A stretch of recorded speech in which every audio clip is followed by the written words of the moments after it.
င်္ဂလာပါရှင်ရန်ကုန်ခေတ်ရဲ့မနက်ခင်းသတင်းတွေကိုတင်ဆက်ပေးပါမယ်ရှင်တောင်ကိုလေတဲ့စကန်ဌာနချုပ်ကိုရှော့တိုက်တုံးအသေးခံ drone တွေနဲ့ပြစ်ခတ်တက်ခတ်မှု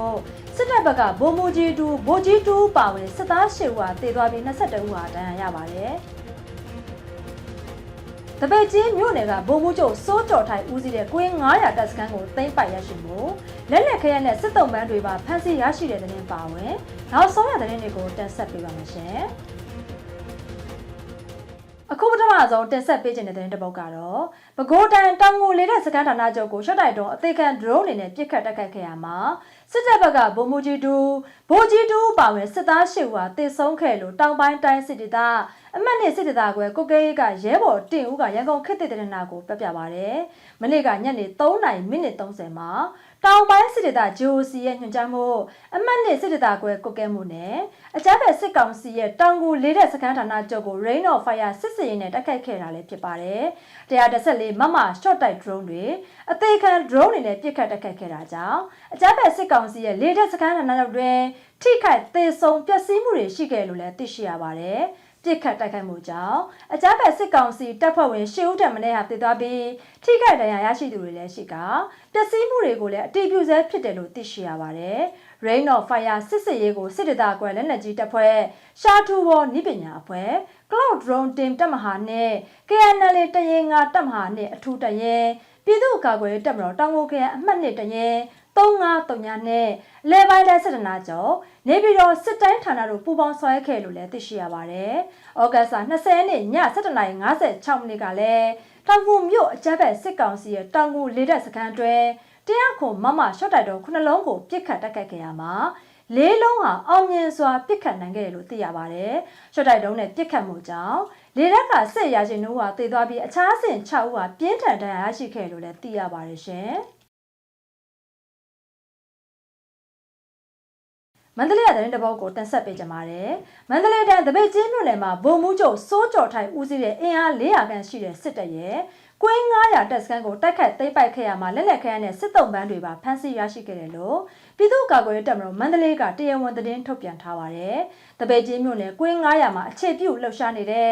စစ်ကောင်စီတပ်စခန်းကိုဩဂတ်စ်25ရက်နေ့မှာအပြည့်သက်သိမ်းပိုက်ရရှိခဲ့တာလည်းဖြစ်ပါတယ်။အဲ့ဒီကွင်း900တပ်စခန်းမှာရှိတဲ့ဗိုလ်မှူးချုပ်စိုးကျော်ထိုင်ဦးစီးတဲ့အင်အား400ခန့်ကိုပြည်သူ့ကာကွယ်ရေးတပ်မတော်မန္တလေးကဩဂတ်စ်9ရက်နေ့ကနေစတင်ပြီ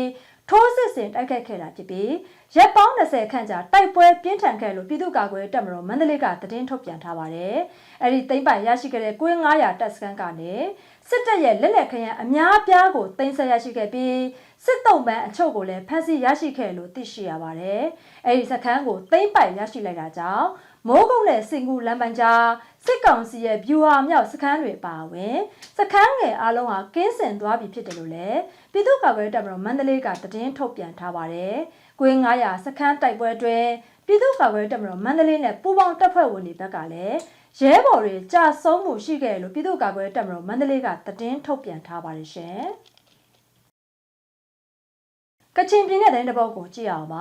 ါကချင်ပြည်နယ်မိုးမော်မြို့နယ်နဲ့မန်စီမြို့ဘက်ကိုအကြမ်းဖက်စစ်တပ်ကပြန်လည်ထိုးစစ်ဆင်တိုက်ခတ်လာတာကြောင့်3ရက်ဆက်တိုက်ပွဲပြစ်ထန်နေပြီးစစ်တပ်ဘက်ကထိခိုက်သေဆုံးမှုများပြားကစစ်ကြောင်းမှာရှစ်ဆက်မတိုးနိုင်ဘူးလို့ KIA ရဲ့စီးရေးသတင်းမြစ်ကရန်ကုန်ခေတ်သစ်သတင်းနာကိုပြပြပါဗျ။ဩဂတ်စ်24ရက်နေ့ကမိုးမော်မြို့နယ်ဘက်ကိုဗမော်မြို့ဘက်ကနေအကြမ်းဖက်စစ်ကောင်စီကစစ်ကြောင်းထိုးလာတာကြောင့်6မိုင်နဲ့9မိုင်ကြားမှာ KIA နဲ့3ရက်ဆက်တိုက်ပွဲပြင်းထန်နေရလို့သိရပါတယ်။လာဒူမန်စီမြို့ဘက်ကိုလည်းအကြမ်းဖက်စစ်တပ်ဘက်ကထိုးစစ်ဆင်လာတာကြောင့်မန်စီမြို့နယ်ဗမော်မြို့နယ်အကြားကောင်ကြားရံမှာတိုက်ပွဲပြင်းထန်နေရလို့ KIA ရဲ့စီးရေးသတင်းမြစ်ကပြပြပါတယ်။အဲလိုစစ်ကြောင်းထိုးကတိုက်ခိုက်လာပြီးမှလည်းအကြမ်းဖက်စစ်ကြောင်းတွေဟာအသေးများပြီးရှစ်ဆက်မတိုးနိုင်တော့ဘူးလို့လည်းသိရပါတယ်ရှင်။ဒီတစ်ခါမှာတော့တောင်ပြည်ကျမ်းမာရေးကောင်စီမှာစီရီယန်ကျမ်းမာရေးပညာရှင်တွေအပါအဝင်ဒေသရင်းကျမ်းမာရေးပညာရှင်တွေတာဝန်ထမ်းဆောင်မှုတွေ TNL ကဖိတ်ခေါ်လိုက်ပါတယ်။ကျမ်းမာရေးကောင်စီမှာစီရီယန်ကျမ်းမာရေးဝန်ထမ်းတွေပြင်ပကျမ်းမာရေးပညာရှင်တွေသူနာပြုနဲ့သားဖွားဆရာမတွေဓာတ်ခွဲဓာတ်မှန်ပညာရှင်တွေစတဲ့ကျမ်းမာရေးပညာရှင်တွေအားလုံးကိုအတူလာရောက်လက်တွဲပူးပေါင်းဆောင်ရွက်ပေးကြဖို့အတွက်ဖိတ်ခေါ်လိုက်တာဖြစ်တယ်လို့လည်းတအောင်းပြည်ကျမ်းမာရေးကောင်စီရဲ့ကြေညာချက်ထဲမှာဖော်ပြထားပါတယ်။ဩဂတ်စ်20ရက်နေ့ကPSL DNL ဗဟိုဌာနချုပ်ရုံးရဲ့ကျမ်းမာရေးဆိုင်ရာစုံညီအစည်းအဝေးကိုကျင်းပခဲ့က PSR TNL ကတာဝန်ယူအုပ်ချုပ်နေတဲ့မြို့နယ်အသီးသီးကပြည်သူတွေကိုကျန်းမာရေးစောင့်ရှောက်ပေးနိုင်ဖို့အတွက်ဆွေးနွေးတိုင်ပင်ညှိနှိုင်းခဲ့ကြတာလည်းဖြစ်ပါတယ်။ဒါအပြင်တအောင်ပြည်ကျန်းမာရေးကောင်စီကိုကောင်စီဝင်15ဦးနဲ့ဖွဲ့စည်းလိုက်တယ်လို့လည်းထုတ်ပြန်ချက်ထဲမှာဖော်ပြထားပါတယ်။စီဝေးကိုတအောင်ပြည်ကိုရောက်ရှိပြီးတော်လိုင်းတာဝန်အသီးသီးမှာပါဝင်ထမ်းဆောင်နေကြတယ်။ Medical Family Mandalay MFN ကကျန်းမာရေးမိသားစုဝင်တွေစီရီယန်ကျန်းမာရေးပညာရှင်တွေဒေသခံကျန်းမာရေးပညာရှင်တွေကိုဖိတ်ကြားကလှုပ်ဆောင်ခဲ့တာဖြစ်တယ်လို့လည်းသိရပါတယ်ရှင်။ဒီတစ်ခါမှာတော့အိန္ဒိယနိုင်ငံမဏိပူရပြည်နယ်အင်ဖာထောင်ထဲကမြန်မာနိုင်ငံသားစစ်ဘေးဒုက္ခသည်တွေကိုထောင်အာဏာပိုင်တွေကစစ်ကောင်စီတန်းလွှဲပြောင်းဖို့စီနေတာကြောင့်ထောင်ထဲမှာဆန္ဒပြမှုတွေပြုလုပ်နေပြီးညှိနှိုင်းလို့မရတာကြောင့်အစာငတ်ခံဆန္ဒဆက်ပြနေလို့သိရှိရပါတယ်။ထောင်ကနေလွှတ်ပေးဖို့နဲ့စစ်ကောင်စီတန်းလွှဲပြောင်းတာမလုပ်ဖို့အတွက်ထောင်အာဏာပိုင်တွေကဗဟိုအစိုးရကိုတင်ပြပေးမယ်လို့ကြေညာထားပေမဲ့လည်းထူးခြားတဲ့ရလဒ်မရရှိတာကြောင့်ဩဂတ်စ်26ရက်နေ့ကထပ်မံအစာငတ်ခံဆန္ဒပြနေကြတာဖြစ်တယ်လို့လည်းအိန္ဒိယ for မြန်မာလူခွင့်ရေးအဖွဲ့ကဆလိုင်းဒိုခါကပြောပြပါတယ်။မြန်မာစစ်ဘေးဒုက္ခသည်တွေကိုအမြန်ဆုံးပြန်လွှတ်ပေးဖို့ထောင်အာဏာပိုင်တွေကဗဟိုအစိုးရထံကိုတင်ပြပေးမယ်လို့ကြေညာထားပေမဲ့လည်းထူးခြားတဲ့ပြောင်းလဲမှုအဖြစ်မရရှိတာကြောင့်အစာငတ်ခံဆန္ဒပြတာကိုမနေ့ကပြန်လည်စတင်တာဖြစ်တယ်လို့လည်းဆိုပါတယ်။ပြည်တွင်းပြည်ပကသတင်းမီဒီယာတွေအနေနဲ့လည်းအိန္ဒိယနိုင်ငံတွင်ဖမ်းဆီးခံမြန်မာဒုက္ခသည်များအရေးကိုနိုင်ငံကသိရှိကူညီပေးလာနိုင်ရဲ့ဝိုင်းဝန်းကဖမ်းဆီးခံသူတွေအတန်ကိုဖော်ထုတ်ပေးကြဖို့အတွက်မေတ္တာရပ်ခံအပ်တယ်လို့လည်းအိန္ဒိယ for မြန်မာကလူခွင့်ရေးအဖွဲ့ကဆလိုင်းဒိုခါကပြောပါတယ်။အင်ဖာကျင်းတောင်ကစစ်ဘေးဒုက္ခသည်တွေကစစ်ကောင်စီထံပြန်မပို့ပဲအိန္ဒိယနိုင်ငံအတွင်းမှာပဲပြန်လွတ်ပေးဖို့တောင်းဆိုခဲ့ကြတာလည်းဖြစ်ပါတယ်။ပြီးခဲ့တဲ့ဇွန်လ17ရက်နေ့မှာမဏိပူရပြည်နယ်အာဏာပိုင်တွေကအင်ဖာအကျဉ်းထောင်မှာဖမ်းဆီးခံရတဲ့မြန်မာအမျိုးသမီး38ဦးကိုစစ်ကောင်စီထံကိုပြန်လည်ပို့ပေးခဲ့တယ်လို့မေလ2ရက်နေ့ကလည်းနောက်ထပ်38ဦးကိုပြန်လည်လွှဲအပ်ပေးခဲ့တယ်လို့လည်းသိရှိရပါတယ်။လက်ရှိအင်ဖာထောင်ထဲမှာဖမ်းဆီးခံရတဲ့မြန်မာစစ်ဘေးဒုက္ခသည်159ဦးရှိပြီးအများစုဟာစကိုင်းတိုင်းဒေသခံတွေနဲ့ချင်းလူမျိုးတွေဖြစ်ကြရလို့လည်းသိရှိရပါတယ်။မြန်မာနိုင်ငံမှာစစ်ကောင်စီကအရက်သားတွေပေါ်အကြမ်းဖက်မှုတွေကျူးလွန်နေတာကြောင့်အသက်အန္တရာယ်လုံခြုံဖို့အတွက်အိန္ဒိယနိုင်ငံဘက်ကိုပြေးပြီးခိုလုံနေကြတာလည်းဖြစ်ပါတယ်ရှင်။ပဲခူးတိုင်းတဲ့တပုတ်ကိုတက်ဆက်ပေးကြပါမယ်။ပဲခူးတိုင်းအုပ်ဖို့မြို့ပေါ်နဲ့ကျေးရွာတွေမှာအကြမ်းဖက်စစ်တပ်က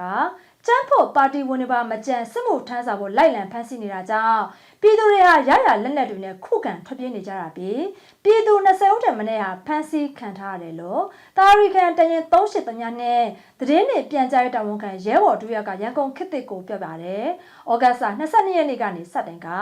အကြမ်းဖက်စစ်တပ်ကအုပ်ဖို့မြို့ပေါ်နဲ့ကျေးရွာတွေမှာစစ်မှုထမ်းဆောင်ဖို့အတွက်ပြည်သူတွေကိုလိုက်လံဖမ်းဆီးနေတာဖြစ်ပြီးပြည်သူတွေကတော့ဂျင်ဂလိလေးကားတွေနဲ့ပြန်လည်ခုခံပြီးထွက်ပြေးတင်းရှောင်နေကြတယ်လို့လည်းသိရှိရပါတယ်။အဲဒီလိုပေါ်တာဆွဲရမှာတာမန်ပြည်သူတွေအပြင်စစ်တပ်ထောက်ခံသူတွေနဲ့ကြက်ဖို့ပါတီဝင်တွေကစစ်တပ်ကပေါ်တာဆွဲနေတဲ့အတွက်အကုန်လုံးဟာတင်းရှောင်နေကြတာတော့အုပ်ဖို့ကစစ်တပ်ထောက်ခံတဲ့စစ်မှုထမ်းဟောင်းတဦးရဲ့တားဖြစ်သူကိုပေါ်တာဆွဲရမှာ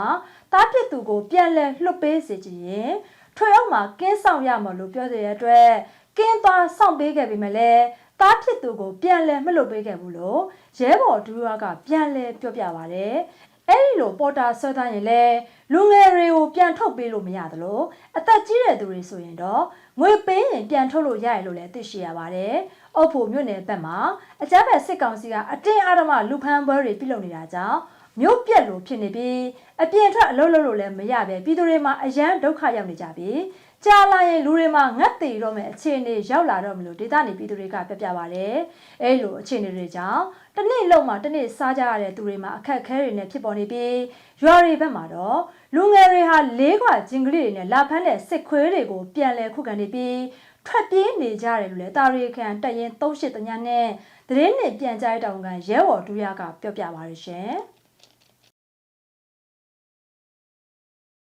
အခုနောက်ဆုံးတင်ဆက်ပေးခြင်းတဲ့တဲ့ဘောကတော့ရခိုင်ပြည်တောင်ကုတ်မြို့တွေကဒေသခံပြည်သူတွေဟာဘ ပဲခူးတိုင်းပြည်မြို့ကိုသွားမယ်ဆိုရင်စစ်ကောင်စီရဲ့စစ်ဦးစီးပထမတန်းအရာရှိရဲ့ထောက်ခံစာပါမှသွားလာရရတယ်လို့မြို့ကန်တွေကပြောပြပါတယ်။အဲဒီလိုခွင့်ပြုချက်ရပြင်းရင်တော့စစ်စေးဂိတ်တွေမှာမှတ်ပုံတင်ထားခဲ့ရတယ်လို့တောင်ငုံမြို့ကန်အသက်50ပြည့်အမျိုးသားတဦးကပြောပြပါတယ်။စစ်ကောင်စီရဲ့စစ်ဦးစီးပထမတန်းအရာရှိတွေဟာအာဏာသိမ်းပြီးနောက်ပိုင်းမြို့နယ်ထွေအုပ်ခရိုင်ထွေအုပ်အဲ့ဒီရုံးတွေကိုအဓိကကြီးကြပ်ရတာဖြစ်ပြီးအုပ်ချုပ်ရေးအမိန့်အာဏာတွေကိုဓာတ်ရိုက်ကင်တွယ်ခွင့်ရှိသူတွေလည်းဖြစ်နေပါတယ်။လက်ရှိမှာတော့တောင်ငုံအန်လိုင်းကိုစိုင်ကဲနဲ့ခြေလင်းလျှောက်သူတွေကိုသာခွင့်ပြုပေးတာဖြစ်ပြီးဈေးရောင်းဈေးဝယ်ပြုလုပ်သူတွေကတော့မှတ်ပုံတင်ထားခဲ့ရလို့နောက်ထပ်မြို့ကန်တအူးကပြပြပါတယ်။တောင်ငုံမြို့ကိုအာရခတက်တော် A ကဝိုင်းဝန်းပိတ်ဆို့ထားတဲ့အတွက်စစ်ကောင်စီတပ်နဲ့ A တို့မှစစ်ရေးတင်းမာနေပြီးတိုက်ပွဲလည်းပြီးခဲ့တဲ့လအနေငယ်ကဖြစ်ပွားခဲ့လို့သိရှိရပါတယ်။လက်ရှိမှာတိုက်ပွဲမရှိပေမဲ့လည်းအာဏာသိမ်းစစ်ကောင်စီလေတပ်ဟာတောင်ငုံမြို့နယ်ကလူနေကျေးရွာတွေနဲ့တောင်တန်းတွေကိုဘုံကျဲတက်ခတ်မှုတွေဇက်တိုက်ပြုလုပ်နေတယ်လို့လည်းသိရှိရပါတယ်။စစ်ကောင်စီရဲ့လက်လက်ကြီးပစ်ခတ်မှုနဲ့လေကြောင်းဘုံကျဲတက်ခတ်မှုတို့ကြောင့်သေဆုံးသူတောင်ငုံမြို့ကန်ဒေသခံ6ဦးထက်မနည်းရှိနေပြီလို့လည်းသိရပါတယ်ရှင်။ဟုတ်ကဲ့ပါရှင်။ဒါကတော့ရန်ကုန်ခေတ်ရဲ့မနက်ခေတ်သတင်းတွေကိုတင်ဆက်ပေးရပါ။ကြည့်ရှုပေးရလို့ကျေးဇူးတင်ပါတယ်ရှင်။ကျွန်မများပါ။